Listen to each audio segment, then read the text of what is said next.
Le titre de notre exhortation est Exhortation et prière pour marcher par la foi en Jésus-Christ, car seule la foi plaît à Dieu. Entrons dans le corps du sujet. Seule la foi plaît à Dieu. Comment avoir la foi si on n'a pas sa parole? Comment avoir la foi si on n'a pas sa promesse? Comment le jeune homme rendra-t-il pur ses sentiers? En se dirigeant d'après sa parole. Comment l'innocent marchera-t-il les mains pures? En se dirigeant d'après sa parole. Oui, sa parole, une lampe à nos pieds, une lumière sur notre sentier. Sa parole, notre épée. Sa parole, notre cuirasse. Sa parole, notre bouclier. Le Dieu fidèle soutient sa parole. Nous devons donc nous saisir des promesses de Dieu dans sa parole. En méditant sur sa parole, en aimant sa parole et en la pratiquant, afin d'attirer sur nous l'attention de Jésus-Christ, la venue du Saint-Esprit et ses bénédictions.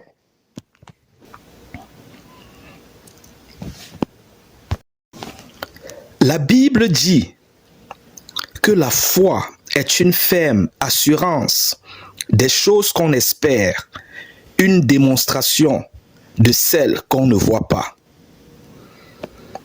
En effet, dans Matthieu 8, versets 8 à 9, le centenier manifesta sa foi lorsqu'il dit à Jésus, « Je ne suis pas digne que tu entres sous mon toit, mais dis seulement une parole et mon serviteur sera guéri. » Ensuite, il démontra sa foi en ajoutant, en expliquant à Jésus qu'il est sous les ordres de ses supérieurs et qu'il a de même des soldats et des serviteurs sous ses ordres. Et quand il dit à l'un va, il va, à l'autre viens, il vient, à son serviteur fais ceci, il le fait. Et il n'a pas besoin d'être là pour savoir si ses ordres ont été exécutés. Il sait que ce qu'il ordonne, ses soldats, ses serviteurs l'exécutent comme lui-même exécute les ordres de ses supérieurs. En effet, le centenier a eu la révélation de Dieu. Le centenier a été transporté par Dieu dans l'esprit pour connaître et comprendre l'autorité de Jésus-Christ, assimilable à la nature de sa relation avec ses supérieurs et ses subordonnés, assimilable à son autorité dans le naturel envers ses soldats et ses serviteurs. Dieu lui a révélé que nul n'est digne de Jésus et que seule la parole de Jésus-Christ est son serviteur, son soldat qui exécute son ordre, peu importe le lieu, la distance, le temps et les obstacles.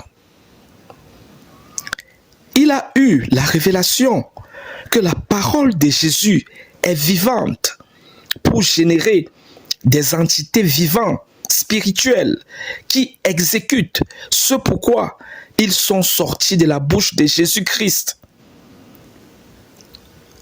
Pas étonnant, car Jésus-Christ, qui est le Dieu créateur, créa le monde par sa parole, créa les êtres vivants par sa parole, donna vie au monde par sa parole. Ainsi, nous-mêmes, si nous croyons à l'autorité de Jésus-Christ de tout notre cœur, selon le modèle que Dieu nous a révélé par le centenier, nous verrons les promesses de sa parole s'accomplir dans nos vies, car la parole de Jésus-Christ est toujours maintenant et est toujours vivante éternellement et prend effet en devenant réel, en bénissant, en sauvant quiconque aime Dieu, croit à sa parole, s'attache à elle et la pratique. Nous constatons que Dieu a donné la foi aux centeniers comme à plusieurs personnes mentionnées dans la Bible en vue d'intervenir dans leur situation et en vue de nous édifier sur la foi en l'autorité de Jésus-Christ, afin que nous manifestons une foi conforme à l'autorité de Jésus pour obtenir de Jésus-Christ exaucement, miracle, bénédiction, protection et salut. Priez donc Dieu de vous donner la foi qu'il vous faut dans votre situation actuelle. Priez-le de vous donner la foi qu'il a prévue pour vous. Car Dieu donna la foi différemment à des personnes différentes selon leur situation. Tel est aussi le cas de la femme à la perte de sang depuis 12 ans. Tel est le cas de l'aveugle Bartimée et de bien d'autres. Oui, demandez à Dieu de vous donner la foi qu'il a prévue pour vous. Car Dieu n'est pas un Dieu diacre.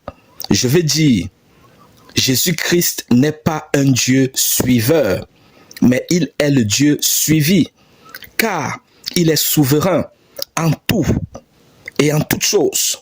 Et ce n'est pas à nous de le conduire dans nos voies, ni de lui dire comment nous voulons qu'il agisse dans notre situation initiée sans lui.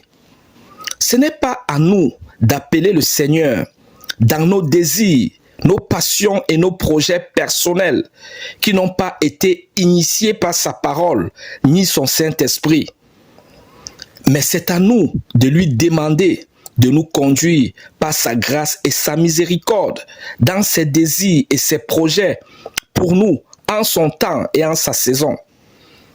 C'est à nous de le supplier de nous donner par sa miséricorde la direction dans notre situation ou défi actuel. C'est à nous de le supplier d'intervenir dans notre situation actuelle par sa miséricorde et de nous aider à entrer dans son processus correspondant à notre situation actuelle selon sa parole, afin que nous soyons délivrés, bénis et sauvés.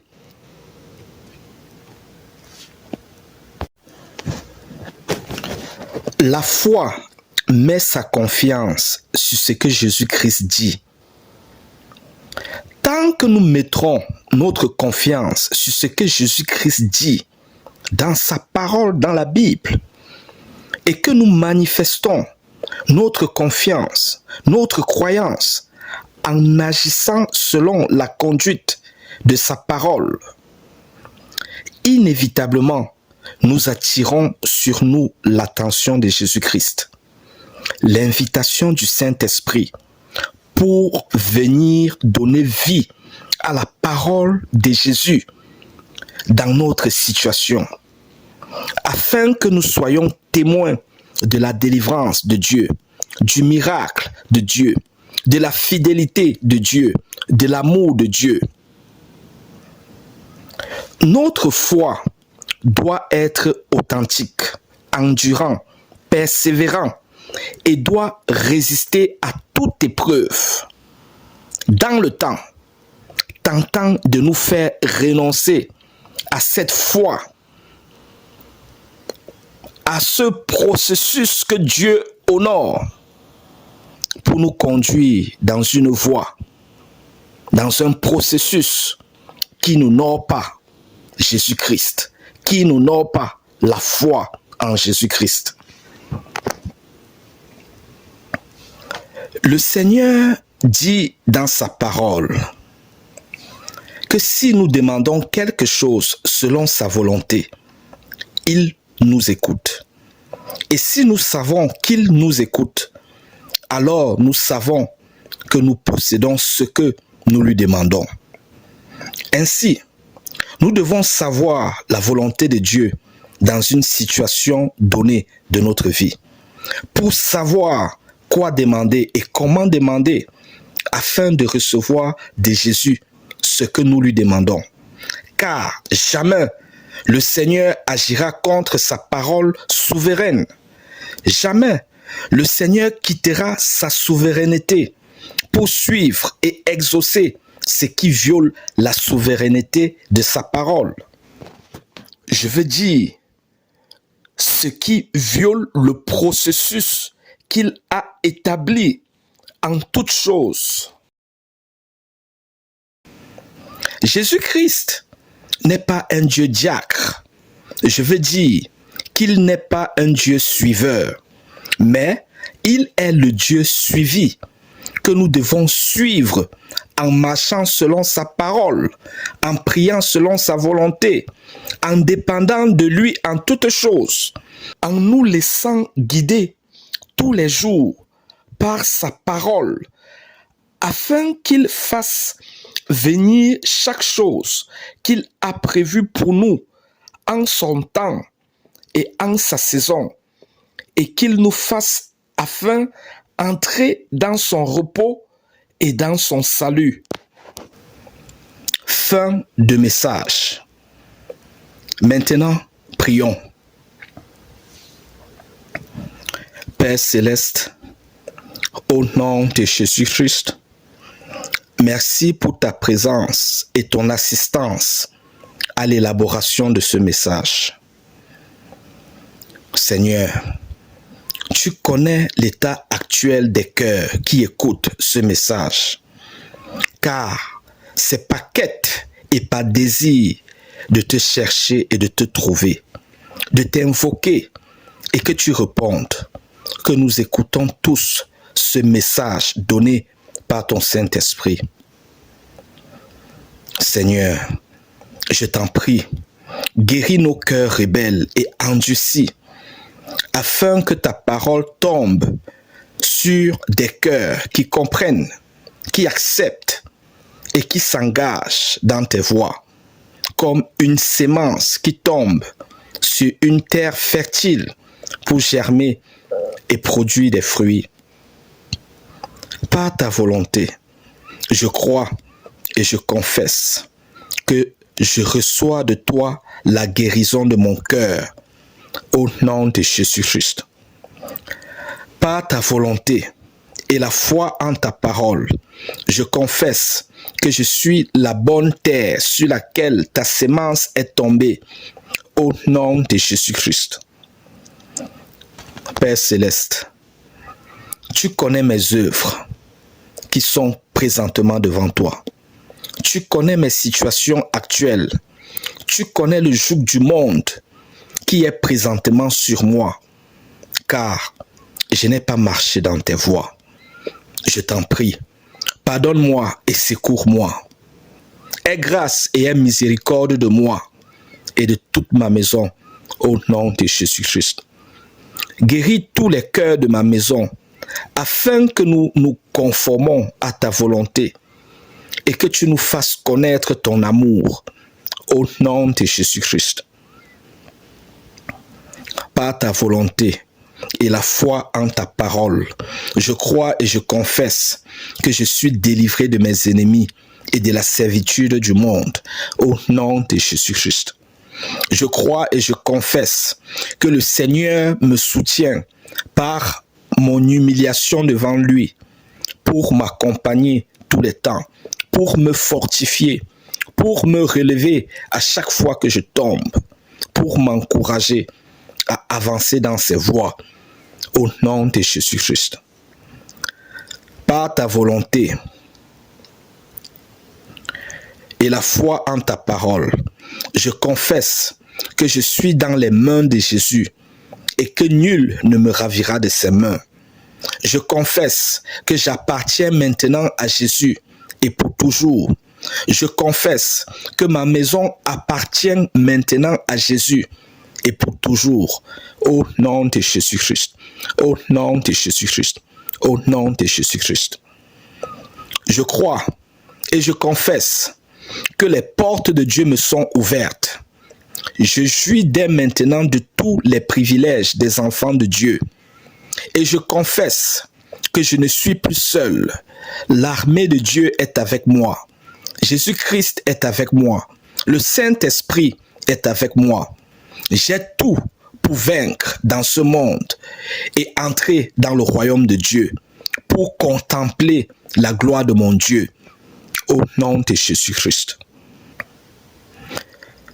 Je confesse que cette prière est ointe par la miséricorde de Dieu pour guérir les cœurs rebelles et endurcis à sa voix, pour ouvrir les portes du royaume des cieux à tous ceux qui l'écoutent, l'acceptent et la confessent. Au nom de Jésus-Christ. Au nom de Jésus-Christ. Au nom de Jésus-Christ. Merci Seigneur. Amen. Amen. Amen.